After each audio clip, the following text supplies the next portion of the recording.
Universidad César Vallejo, solo para los que quieren salir adelante. Buenas, yo y mi grupo vamos a hablar de la discriminación y también un poco de la historia de Paco Yunque y cómo la discriminación aún persiste acá en nuestro país y en varios lugares del mundo, ¿no? Bueno, sin más que decir, vamos a hablar un poco de la historia de Paco Yunque para comprender todo lo que vamos a decirles.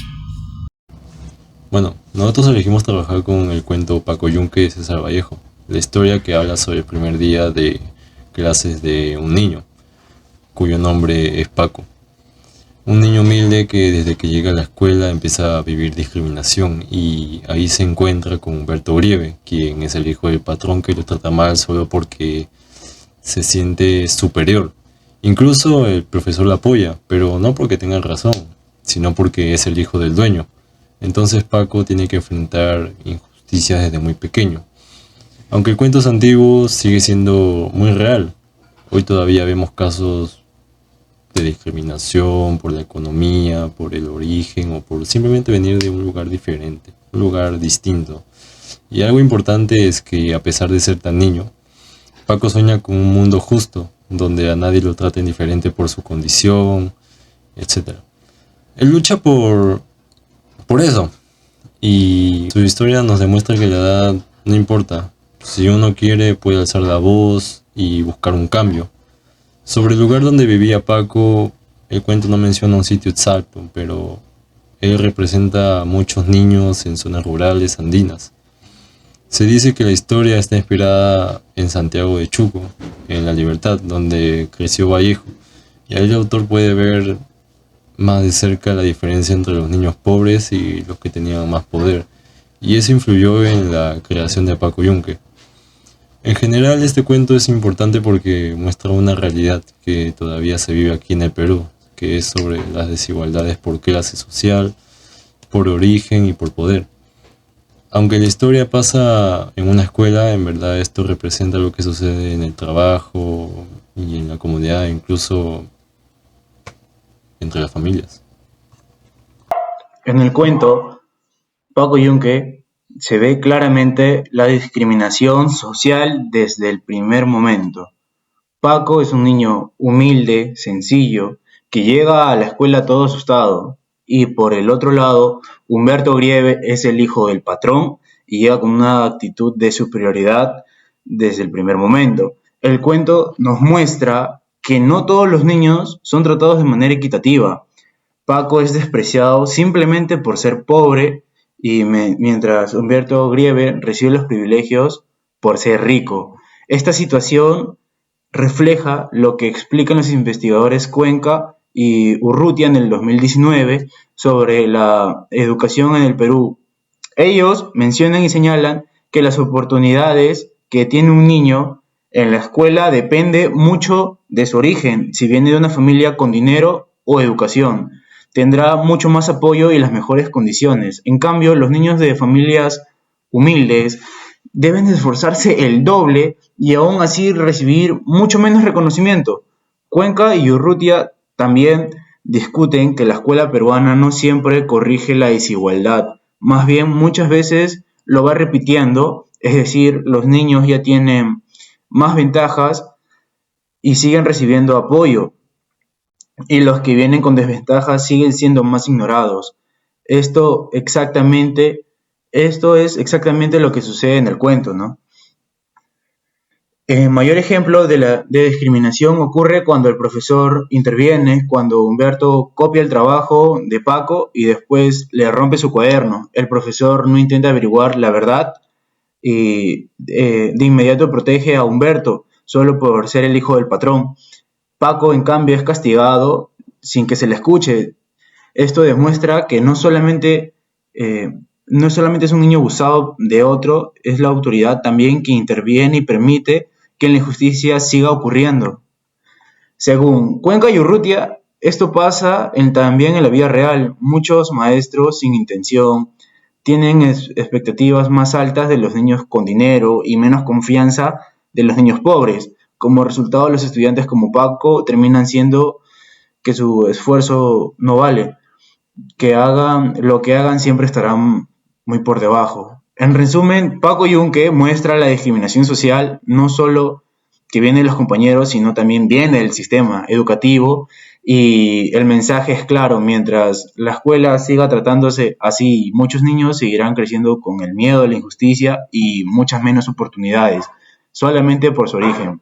El cuento, junto con lo que explican Cuenca y Urrutia, nos muestra que esta desigualdad no es un invento literario, sino que también todavía existe en el Perú. Le doy paso a mi compañero. Hola. Entonces, Iván, ¿hay ustedes situaciones de discriminación por sector como escuela, trabajo o comunidad? Actualmente no, hasta el momento no he visto ninguna discriminación que voy a observar. Normalmente yo, durante el transcurso que he tenido, si estaba yo exactamente la misma experiencia. Y bueno, ¿por qué creen que en el Perú todavía existe discriminación a las personas humildes o de otro raza? Eso es mediante la historia del mismo Perú. La historia del mismo Perú aún cree que tiene un establecimiento su ideología de nuestro católico a los españoles. Esa enseñanza ha ayudado, porque recuerda que nosotros hemos sido supuestamente conquistado, supuestamente digo, para mí fue un invasores. Los españoles para todos los invasores con tiempos, en realidad fue una discriminación. Y en realidad cuando se logró la independencia con su cámara de ideología que en realidad es algo trabajo para la clase criolla de la burguesía que de ahí no fue para ellos de por eso es que existe esa discriminación que estaba Y al ver esa discriminación fue con más a los niños, ¿de qué manera? Bueno, ahí sí no les puedo decir exactamente cómo afectaría, ¿no? Pero debe ocurrir por medio de la misma ideología de los padres. La enseñanza que ellos dan. Esa misma enseñanza que se viven a casa, eso afectaría. Y es que el padre le va a enseñar al mismo hijo, ¿no? Y el padre se va a conectó. Que lo hace, y ahí viene pues que con quien eso va por herencia. Eso es lo que yo te ponía. Listo. Gracias. Listo. Bueno, la discriminación no es solo un problema literario o algo que aparece en los cuentos, también ocurre en la vida real. Y un ejemplo muy claro sucedió en Huancayo, en el año 2012. Este caso ayuda a entender que lo que vive Paco Yunque sigue pasando hoy en día en distintos lugares del país.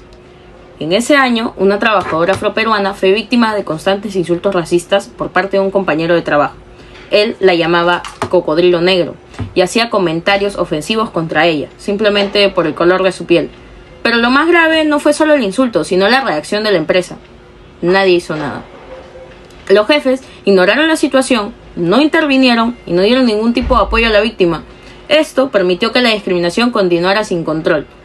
Este hecho refleja exactamente lo que pasa en el cuento de Paco Yunque. Allí, Paco también sufre de abusos y maltratos, no por algo que hizo, sino por su origen humilde. Humberto Greve, en cambio, actúa con superioridad y violencia, solo porque es el hijo del patrón. Lo más parecido entre el caso real y el cuento es la actitud de la autoridad. En ambos casos, quien debería proteger a la víctima no lo hace. En el cuento, el profesor defiende a Humberto sin escuchar a Paco. En el caso real, los superiores de la empresa guardaron silencio, no tomaron medidas para detener los insultos. Después de varios meses, la denuncia llegó al Poder Judicial. Finalmente, 2 directivos de la empresa fueron condenados a prisión por no actuar frente a la discriminación racial. Fue un momento importante para el país porque mostró que permitir el abuso también es un delito. Este caso demuestra algo muy claro. Cuando la autoridad no interviene, la discriminación se fortalece, la víctima queda sola, desprotegida y sin apoyo. La relación entre la historia real de Huancayo y el relato de Paco Yunque muestra cómo tanto la ficción Como en la vida diaria, la injusticia se mantiene cuando quienes tienen el poder deciden no hacer nada. Ahora vamos a hablar de Martin Luther King Jr., quien fue uno de los líderes más importantes en la lucha contra la discriminación y la desigualdad. Él defendía que todas las personas merecen un trato justo sin importar su color de piel, su origen o su condición económica. Uno de sus mensajes más fuertes fue que la injusticia nunca debe ser aceptada, porque cuando se permite en un lugar, puede repetirse en muchos otros. King decía que la discriminación no solo afecta las oportunidades de una persona, sino que también su dignidad, su autoestima y la forma en que los demás lo ven. Para él, la desigualdad no solo era un derecho, sino una forma de construir una sociedad mucho más humana. Además, señalaba que la autoridad tiene una responsabilidad enorme. Cuando una autoridad se queda callada frente a una injusticia, está ayudando a que esa injusticia siga creciendo. Otro punto importante que él defendía era el papel de una escuela. King creía que la educación debe ser un espacio donde todos pudieran crecer con las mismas oportunidades, sin que el apellido, el dinero o la apariencia de una persona resalte sobre otra. Las ideas de Martin Luther King se relacionan directamente con lo que ocurre en el cuento de Paco Yunque. En el cuento, Paco es discriminado por ser humilde y el profesor, que es la autoridad, no hace nada para defenderlo. Esto confirma exactamente lo que King advertía. Cuando los que tienen el poder guardan silencio, la injusticia se vuelve mucho más fuerte. Así como King luchó contra los sistemas que favorecen a unos y perjudican a otros, Paco Yunque muestra un sistema escolar donde el profesor protege al niño rico y deja indefenso al niño pobre. El mensaje de King permite entender por qué lo que sufre Paco Yunque no es solo un mal acto, sino una desigualdad más grande que se repite cuando no se detiene. En resumen, tanto el cuento Paco Yunque como el caso real ocurrido en Huancayo y las ideas de Martin Luther King nos muestran que la discriminación sigue siendo un problema que afecta a muchas personas, especialmente a quienes tienen menos poder o menos oportunidades. En los tres casos aparece el mismo patrón. Alguien es maltratado y la autoridad, en lugar de proteger, guarda silencio. Esta coincidencia demuestra que la injusticia no desaparece. Necesita que alguien la enfrente y la denuncie. Por eso, estas historias nos invitan a reflexionar y a no quedarnos callados cuando vemos una situación injusta. Todos tenemos la responsabilidad de crear espacios más justos donde nadie sea discriminado por su origen, su color de piel o su condición social. Solo así podremos construir un país donde la igualdad sea una realidad y no solo una idea. Y bueno, para combinar todo esto, como mensaje final tenemos que hasta el día de hoy sigue persistiendo la discriminación por la economía, ¿no? Por cómo se viste uno también, por su origen y bueno, por su color de piel. Entonces, tenemos que luchar contra esto. ¿No? Hay leyes, pero no solo debemos obedecer estas leyes, sino también uno mismo enfrentarlo y lucharlo, así como lo hizo Paco Yunque a su corta edad, debemos hacerlo nosotros. No tener miedo, sino seguir luchando, no quedarnos callados para poder disminuir esta discriminación y para que aún ya en un futuro ya no haya. Poco a poco se puede controlar esto. Y bueno, muchas gracias por habernos escuchado y esto sería todo por el día de hoy. Gracias.